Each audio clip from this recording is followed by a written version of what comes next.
Capítulo 20. De la jamás vista ni oída aventura que con más poco peligro fue acabada de famoso caballero en el mundo, como la que acabó el valeroso Don Quijote de la Mancha. No es posible, señor mío, sino que estas hierbas dan testimonio de que por aquí cerca debe de estar alguna fuente o arroyo, que esta hierba se humedece, y así será bien que vamos un poco más adelante, que ya toparemos donde podamos mitigar esta terrible sed que nos fatiga, que sin duda causa mayor pena que el hambre.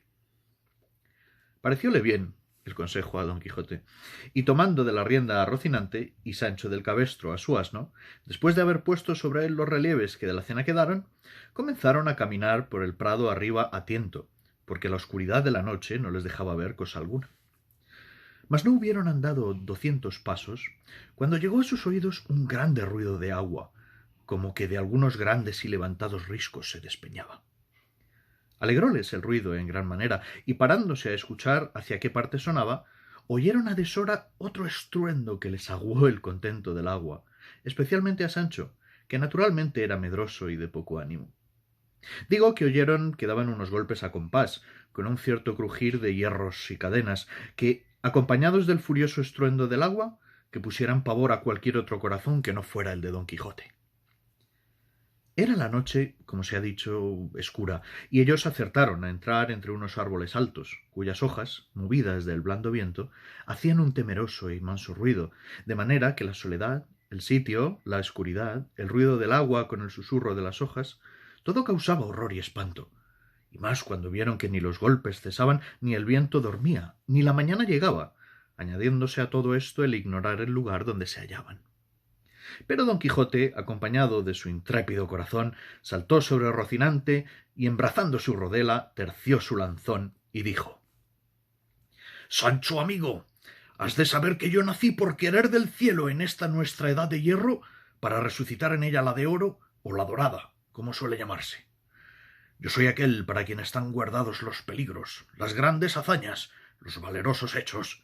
Yo soy, digo otra vez, quien ha de resucitar los de la tabla redonda, los 12 de Francia y los 9 de la fama, y el que ha de poner en olvido los platires, los tablantes, solivantes y tirantes, los febos y belianises, con toda la caterva de los famosos caballeros andantes del pasado tiempo, haciendo en este en que me hallo tales grandes hazañas, extrañezas y fechos de armas, que escurezcan las más claras que ellos ficieron.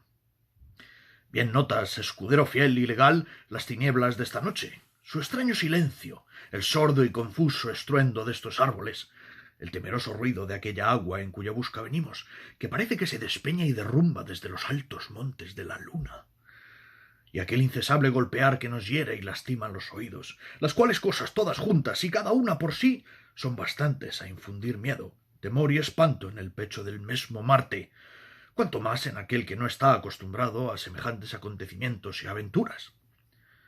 Pues todo esto que yo te pinto son incentivos y despertadores de mi ánimo, que ya hace que el corazón me reviente en el pecho con el deseo que tiene de acometer esta aventura, por más dificultosa que se muestra. Así que aprieta un poco las cinchas a Rocinante y quédate a Dios, y espérame aquí hasta 3 días no más, en los cuales, si no volviere, puedes tú volverte a nuestra aldea, y desde allí, por hacerme merced y buena obra, irás al Toboso, donde dirás a la incomparable señora mía Dulcinea que su cautivo caballero murió por acometer cosas que le hiciesen digno de poder llamarse suyo». Cuando Sancho oyó las palabras de su amo, comenzó a llorar con la mayor ternura del mundo y a decille: «Señor, yo no sé por qué quiere vuestra merced acometer esta tan temerosa aventura. Ahora es de noche, aquí no nos ve nadie. Bien podemos torcer el camino y desviarnos del peligro, aunque no bebamos en 3 días. Y pues no hay quien nos vea, menos habrá quien nos note de cobardes, cuanto más que yo he oído predicar al cura de nuestro lugar, que vuestra merced bien conoce, que quien busca el peligro perece en él. Así que no es bien tentar a Dios, acometiendo tan desaforado hecho, donde no se puede escapar sino por milagro. Y basta lo que ha hecho el cielo con vuestra merced en librarle de ser manteado como yo lo fui, y en sacarle vencedor, libre y salvo de entre tantos enemigos como acompañaban al difunto. Y cuando todo esto no mueva ni ablande ese duro corazón, Me huele el pensar y creer que apenas se habrá vuestra merced apartado de aquí cuando yo de miedo dé mi ánima a quien quisiere llevarla. Yo salí de mi tierra y dejé hijos y mujer por venir a servir a vuestra merced, creyendo valer más y no menos. Pero como la codicia rompe el saco, a mí me ha rasgado mis esperanzas, pues cuando más vivas las tenía de alcanzar aquella negra y malhadada ínsula que tantas veces vuestra merced me ha prometido, veo que en pago y trueco de ella me quiere ahora dejar en un lugar tan apartado del trato humano. Por un solo Dios, señor mío, que non se me faga tal desaguisado, y ya que del todo no quiera vuestra merced desistir de acometer este fecho, dilátelo, a lo menos hasta la mañana, que a lo que a mí sí me muestra la ciencia que aprendí cuando era pastor, no debe de haber desde aquí al alba 3 horas, porque la boca de la bocina está encima de la cabeza y hace a la medianoche en la línea del brazo izquierdo.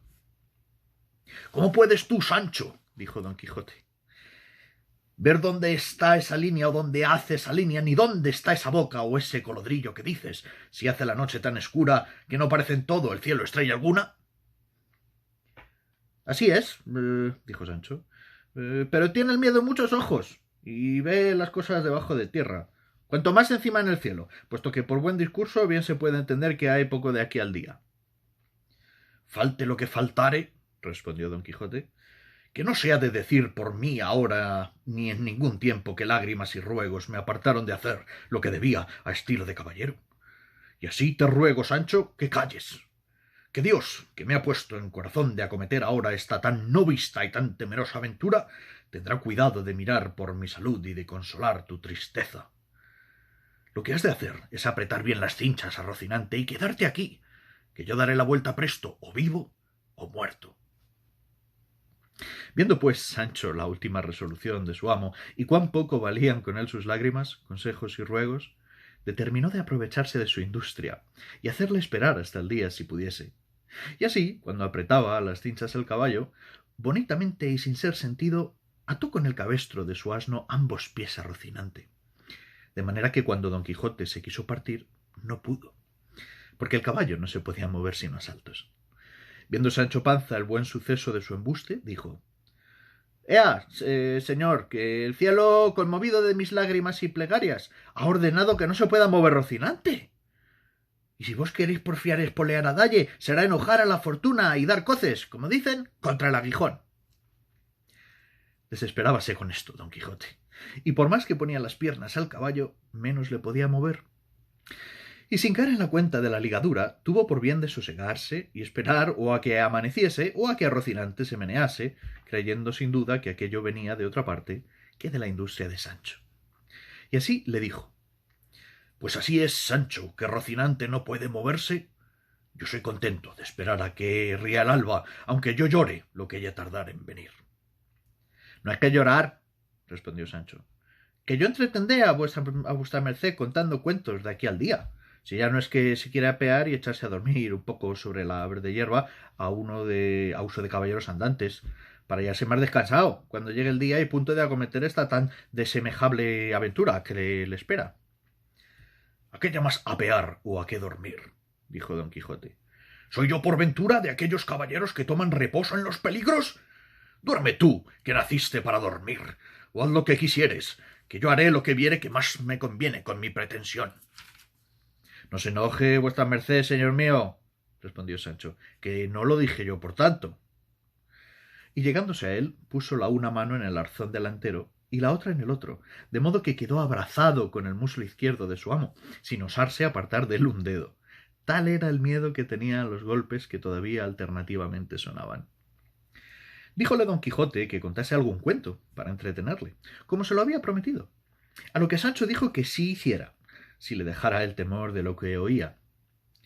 «Pero con todo eso yo me esforzaré a decir una historia que, si la acierto a contar y no me van a la mano, es la mejor de las historias. Y estéme vuestra merced atento, que ya comienzo. Érase que se era, el bien que viniere para todos sea, y el mal para quien lo fuese a buscar. Y advierta vuestra merced, señor mío, que el principio que los antiguos dieron a sus consejos no fue así como quiera, que fue una sentencia de Catón Zonzorino romano, que dice: y el mal para quien le fuera a buscar. Que viene aquí como anillo al dedo, para que vuestra merced se esté quedo y no vaya a buscar el mal a ninguna parte, sino que nos volvamos por otro camino, pues nadie nos fuerza a que sigamos este donde tantos miedos nos sobresaltan. Sigue tu cuento, Sancho, dijo don Quijote, y del camino que hemos de seguir déjame a mí al cuidado. Digo, pues, prosiguió Sancho, que en un lugar de Extremadura había un pastor cabrerizo.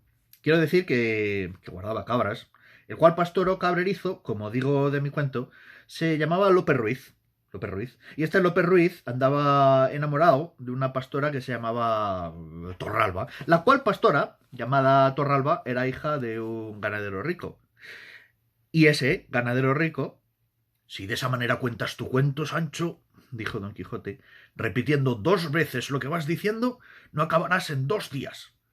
Dilo seguidamente y cuéntalo como hombre de entendimiento, y si no, no digas nada. De la misma manera yo lo cuento, respondió Sancho, se cuentan en mi tierra todas las consejas, y yo no sé contarlo de otra, ni es bien que vuestra merced me pida que haga usos nuevos. Di como quisieres, respondió don Quijote, que pues la suerte quiere que no pueda dejar de escucharte. Prosigue. Así que, señor mío de mi ánima, prosiguió Sancho, que como ya tengo dicho, este pastor andaba enamorado de Torralba, la pastora, que era una moza así rolliza, zareña, y tiraba algo a hombruna, porque tenía unos pocos bigotes, que parece que ahora la veo. —¿Luego conocístela tú? —dijo don Quijote. —No la conocí yo —respondió Sancho—, pero quien me contó este cuento me dijo que era tan cierto y verdadero que podía bien, cuando lo contase a otro, afirmar y jurar que lo había visto todo. Así que, yendo días y viniendo días, el diablo, que no duerme y que todo lo añasca, hizo de manera que el amor que el pastor tenía a la pastora se volviese nomecillo y mala voluntad, y la causa fue que, según las malas lenguas, una cierta cantidad de celillos que ella le dio, tales que pasaban de la raya y llegaban al vedado. Y fue tanto lo que el pastor la aborreció de allá adelante, que por no verla se quiso ausentar de aquella tierra e irse donde sus ojos no la viesen jamás. La Torralba, que se vio desdeñada del Lope, luego quiso bien, más que nunca le había querido. —Esa es natural condición de mujeres —dijo don Quijote—, desdeñar a quien las quiere y amar a quien las aborrece. Pasa adelante, Sancho. —Sucedió —dijo Sancho— que el pastor puso por obra su determinación y, antecogiendo sus cabras, pues se encaminó por los campos de Extremadura para pasarse allá a los reinos de Portugal. La Torralba, que lo supo, se fue tras él y seguíala a pie y descalza desde lejos, con un bordón en la mano y con unas alforjas al cuello, donde llevaba, según es fama, un pedazo de espejo y otro de un peine, y no sé qué botecillo de mudas para la cara. Mas llevase lo que llevase, que yo no me quiero meter ahora en averiguallo, solo diré que dicen que el pastor llegó con su ganado a pasar río Guadiana, y en aquella sazón iba crecido y casi fuera de madre, y por la parte que llegó, pues no había barca, ni barco, ni que le pasase a él ni a su ganado de la otra parte, de lo que se congojó mucho, porque veía que la Torralba venía ya muy cerca y le había de dar mucha pesadumbre, con sus ruegos y lágrimas. Mas tanto anduvo mirando que vio un pescador que tenía junto a sí un barco, tan pequeño que solamente podían caber en él una persona y una cabra, y con todo esto le habló y concertó con él que le pasase a él y a 300 cabras que llevaba. Entró el pescador en el barco y pasó una cabra. Volvió y pasó otra. Tornó a volver y tornó a pasar otra. Tenga, por favor, vuestra merced cuenta en las cabras que el pescador va pasando, porque si se pierde una de la memoria, se acabará el cuento y no será posible contar más palabra de él, ¿eh? Sigo, pues. Y digo que el desembarcadero de la otra parte estaba lleno de cieno y resbaloso, y tardaba el pescador mucho tiempo en ir y volver.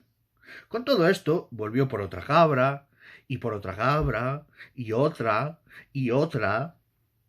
—Haz cuenta que las pasó todas —dijo don Quijote—. No andes yendo y viniendo de esa manera, que no acabarás de pasarlas en un año. —¿Cuántas han pasado hasta ahora? —dijo Sancho. —Yo qué diablo sé —respondió don Quijote—. Y ahí lo que yo dije, que tuviese buena cuenta. Pues por Dios que se ha acabado el cuento, que no hay pasar adelante. —¿Cómo puede ser eso? —respondió don Quijote—. ¿Tan de esencia de la historia es saber las cabras que han pasado por extenso, que si se hierra una del número no puede seguir adelante con la historia?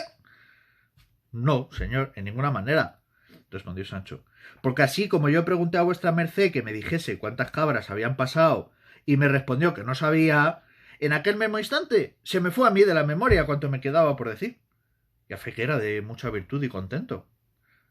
—¿De modo, dijo don Quijote, que ya la historia es acabada? —Tan acabada es como mi madre —dijo Sancho.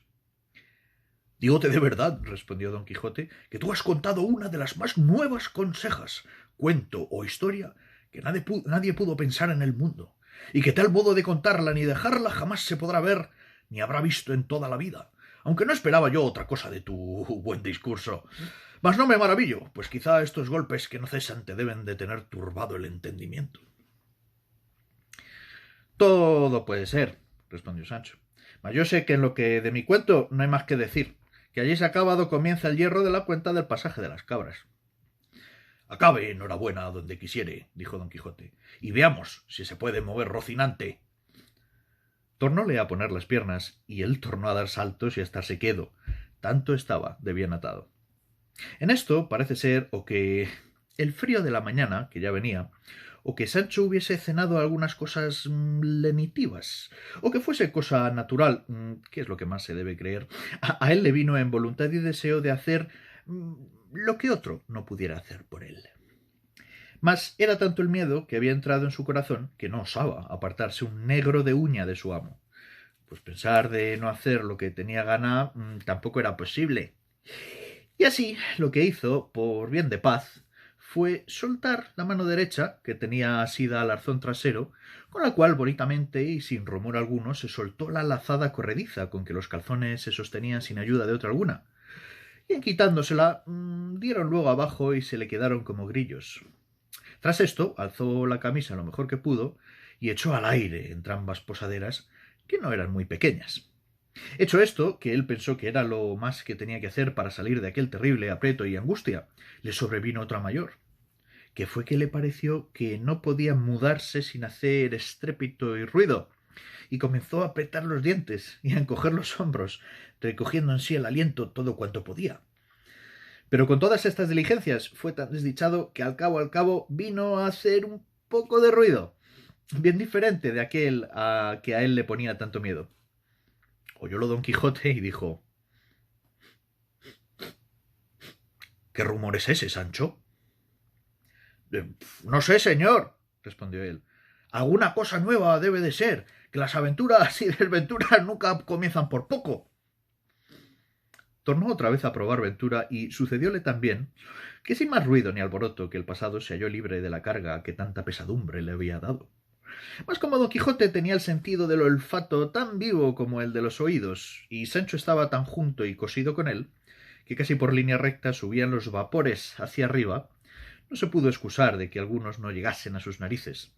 Y apenas hubieron llegado, cuando él fue al socorro, apretándolas entre los dos dedos, y con tono algo gangoso dijo: —Paréceme, Sancho, que tienes mucho miedo.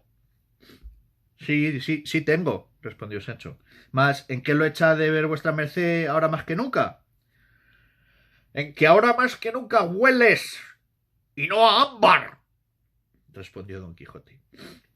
—Bien podrá ser —dijo Sancho—, mas yo no tengo la culpa, sino vuestra merced, que me trae aquí a deshoras y por estos no acostumbrados pasos.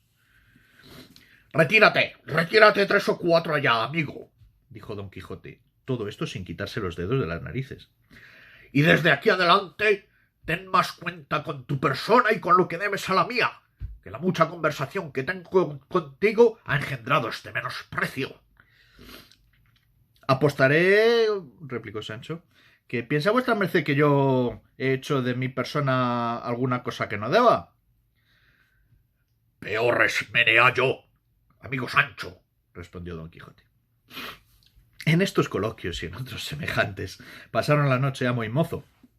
Mas viendo Sancho que a más andar se venía la mañana, con mucho tiento desligó a Rocinante y se ató los calzones. Como Rocinante se vio libre, aunque él de suyo no era nada brioso, parece que se resintió y comenzó a dar manotadas, porque corbetas, con perdón suyo, no las sabía hacer. Viendo pues don Quijote que ya Rocinante se movía, lo tuvo a buena señal, y creyó que lo era de que acometiese aquella temerosa aventura. Acabó en esto de descubrirse el alba y de parecer distintamente las cosas, y vio don Quijote que estaba entre unos árboles altos, que ellos eran castaños, que hacen la sombra muy oscura. Sintió también que el golpear no cesaba, pero no vio quién lo podía causar. Y así, sin más detenerse, hizo sentir las espuelas a Rocinante y, tornando a despedirse de Sancho, le mandó que allí le aguardase 3 días, a lo más largo, como ya otra vez se lo había dicho, y que si al cabo de ellos no hubiese vuelto, tuviese por cierto que Dios había sido servido de que en aquella peligrosa aventura se le acabasen sus días. Tornóle a referir el recado y embajada que había de llevar de su parte a su señora Dulcinea, y que en lo que tocaba a la paga de sus servicios no tuviese pena, porque él había dejado hecho su testamento antes que saliera de su lugar, donde se hallaría gratificado de todo lo tocante a su salario, rata por cantidad del tiempo que hubiese servido. Pero que si Dios le sacaba de aquel peligro sano y salvo y sin cautela, se podía tener por muy más que cierta la prometida ínsula. De nuevo tornó a llorar Sancho, oyendo de nuevo las lastimeras razones de su buen señor, y determinó de no dejarle hasta el último tránsito y fin de aquel negocio. De estas lágrimas y determinación tan honrada de Sancho Panza saca el autor de esta historia que debía de ser bien nacido y por lo menos cristiano viejo, cuyo sentimiento enterneció algo a su amo, pero no tanto que mostrase flaqueza alguna. Antes, disimulando lo mejor que pudo, comenzó a caminar hacia la parte por donde le pareció que el ruido del agua y del golpear venía. Seguía el Sancho a pie, llevando, como tenía de costumbre, del cabestro a su jumento, perpetuo compañero de sus prósperas y adversas fortunas. Y habiendo andado una buena pieza por entre aquellos castaños y árboles sombríos, dieron en un pradecillo que al pie de unas altas peñas se hacía, de las cuales se precipitaba un grandísimo golpe de agua. Al pie de las peñas estaban unas casas mal hechas, que más parecían ruinas de edificios que casas, de entre las cuales advirtieron que salía el ruido y estruendo de aquel golpear que aún no cesaba. Alborotóse Rocinante con el estruendo del agua y de los golpes, y, sosegándole don Quijote, se fue llegando poco a poco a las casas, encomendándose de todo corazón a su señora, suplicándole que en aquella temerosa jornada y empresa le favoreciese, y de camino se encomendaba también a Dios, que no le olvidase. No se le quitaba a Sancho del lado, el cual alargaba cuanto podía el cuello y la vista por entre las piernas de Rocinante, por ver si vería ya lo que tan suspenso y medroso le tenía. Otros 100 pasos serían los que anduvieron, cuando al doblar de una punta pareció descubierta y patente la misma causa, sin que pudiese ser otra, de aquel horrísono y para ellos espantable ruido que tan suspensos y medrosos toda la noche los había tenido. Y eran, si no lo has, oh lector, por pesadumbre y enojo, 6 mazos de batán que con sus alternativos golpes aquel estruendo formaban. Cuando don Quijote vio lo que era, enmudeció y pasmóse de arriba abajo. Miróle Sancho y vio que tenía la cabeza inclinada sobre el pecho, con muestras de estar corrido. Miró también don Quijote a Sancho y vióle que tenía los carrillos hinchados y la boca llena de risa, con evidentes señales de querer reventar con ella, y no pudo su melancolía tanto con él, que a la vista de Sancho pudiese dejar de reírse. Y como vio Sancho que su amo había comenzado, soltó la presa de manera que tuvo necesidad de apretarse las ijadas con los puños por no reventar riendo. 4 veces sosegó y otras tantas volvió a su risa con el mismo ímpetu que primero. De lo cual ya se daba al diablo don Quijote, y más cuando le oyó decir, como por modo de fisga: «Has de saber, oh Sancho amigo, que yo nací por querer del cielo en esta nuestra edad de hierro para resucitar en ella la dorada o de oro. Yo soy aquel para quienes están guardados los peligros, las hazañas grandes, los valerosos fechos». Y por aquí fue repitiendo todas o las más razones que don Quijote dijo la primera vez que oyeron los temerosos golpes. Viendo, pues, don Quijote que Sancho hacía burla de él, se corrió y enojó de tan manera que alzó el lanzón y le asentó 2 palos, tales que, como si los recibiera en las espaldas, los recibiera en la cabeza, quedara libre de pagarle el salario, si no fuera a sus herederos. Viendo Sancho que sacaba tan malas veras de sus burlas, con temor de que su amo no pasase adelante en ellas, con mucha humildad le dijo: «Sosiéguese, vuestra merced, sosiéguese, que por Dios que me burlo». «Pues porque os burláis, no me burlo yo», respondió don Quijote. «Venid acá, señora alegre. ¿Pareceos a vos que si como estos fueron mazos de batán, fueran otra peligrosa aventura, no había yo mostrado el ánimo que convenía para emprendella y acaballa? Estoy yo obligado a dicha, siendo como soy caballero, a conocer y distinguir los sones y saber cuáles son de batán o no, y más, que podría ser, como es verdad, que no los he visto en mi vida, como vos los habréis visto, como villano ruin que sois, criado y nacido entre ellos. Si no, haced vos que estos 6 mazos se vuelvan en 6 jayanes, y echádmelos a las barbas uno a uno, o todos juntos.